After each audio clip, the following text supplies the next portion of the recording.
Morning, guys. So today we're going to talk about the Middle Ages. It's going to be a pretty short lecture, probably 10, 15-ish minutes.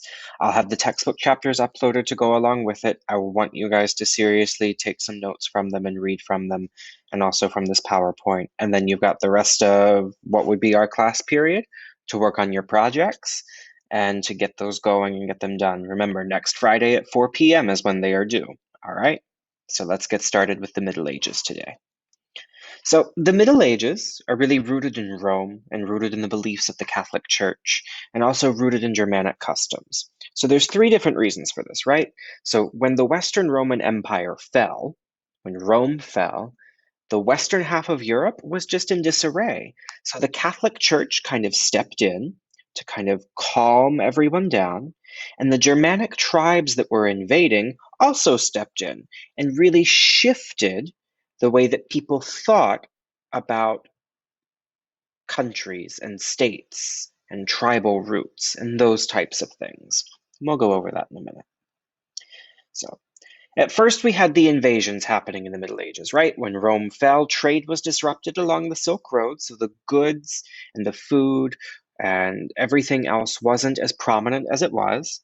You had cities that were left abandoned because people were tired of having trade disrupted and having their way of life in chaos.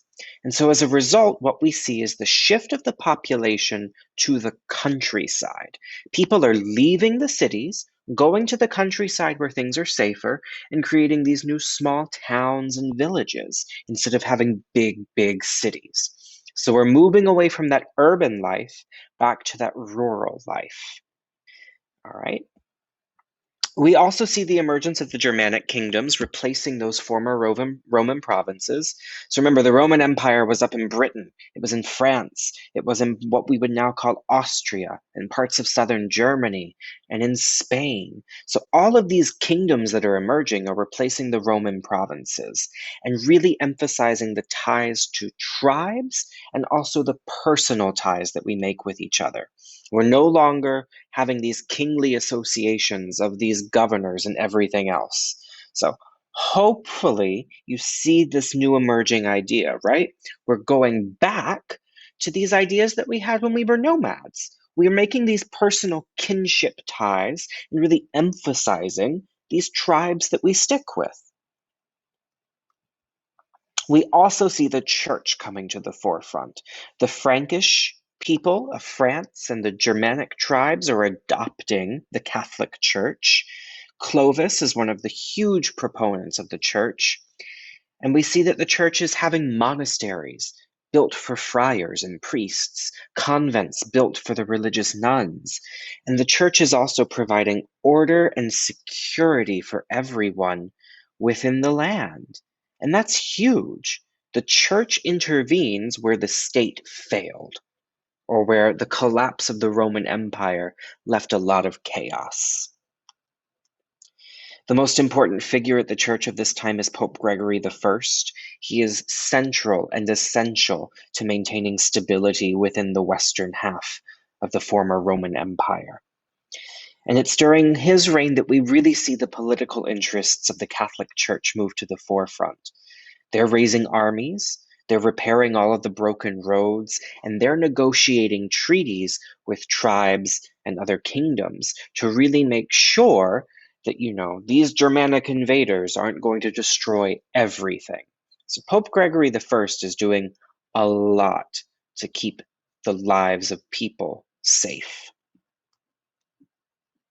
And we also see the emergence of a new empire called the Carolingian Empire.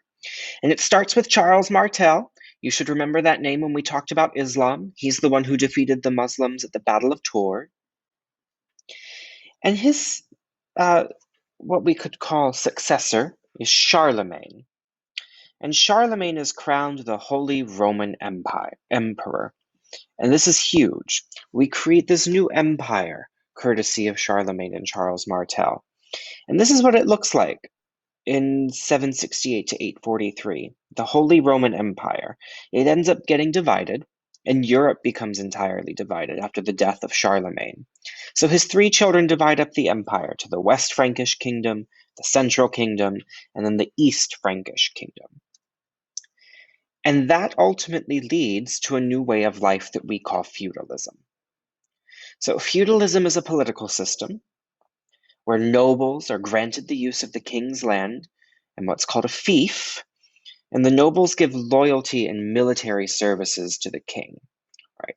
Feudalism has a social pyramid. At the top is the king, below them are the church officials and the nobles, below them are the knights, and at the very bottom are the peasants. So European feudalism is really emphasizing this structure: the king, the church and the nobility, the knights, and the peasants. So what does all of this mean? Well, let's break it down. So the lord, who is that noble, that landowner, is granting a fief to the peasants. A fief is just land. The vassal, usually the peasants, receives the fief, so they are granted use of the land. So the serfs are working the land, the peasants are serfs, and they could not lawfully leave. So it sounds a little complicated. I can break this down for you a little bit more. Sorry, Miss Phillips is texting me, right? So the vassal is that holder of land. Most of times it could be a peasant, sometimes it was nobility, but the serfs were really the peasants that are working the land, and they could not lawfully leave. So it's a little confusing. Hopefully it makes sense, and we'll go over this a little bit more. So this leads to the development of something called the manor system. The manor was the lord's estate. So the lord provided housing, farmland, and protection. The protection was the form of knights. And the serfs in return maintained the estate. And it was viewed at the time that male and female serfs were seen as equals working the land, right? They had the same rights, they had the same duties, the same obligations.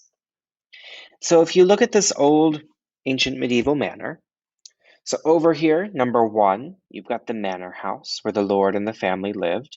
You have the church nearby for the village. The village would consist of the peasant cottages, which is at number three. You had the peasant crofts, which is number five, which belonged to the peasants. But then look at number four. All of that land belongs to the lord. It's interesting. You'd have the mill down by the river. You'd have the common pasture where the animals would graze. And then you had the woodlands outlining everything else. So the medieval manor system was pretty good. The knights would be patrolling the land. You'd have the lord keeping his word and making sure everyone was protected and safe while the serfs just worked the land. Peasant life on the manor was interesting. They had to pay taxes on the grain that they accumulated, and they paid a marriage tax to get married and needed the Lord's consent to get married.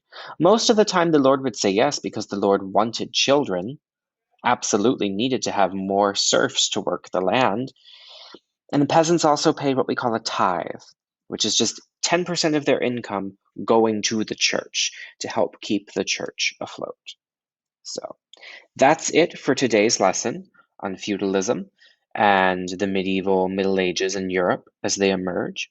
We will talk tomorrow, or not tomorrow, tomorrow is Saturday. We'll continue learning about the Middle Ages on Monday. We'll start the Crusades. Don't forget to work on your projects. They're due in a week from today.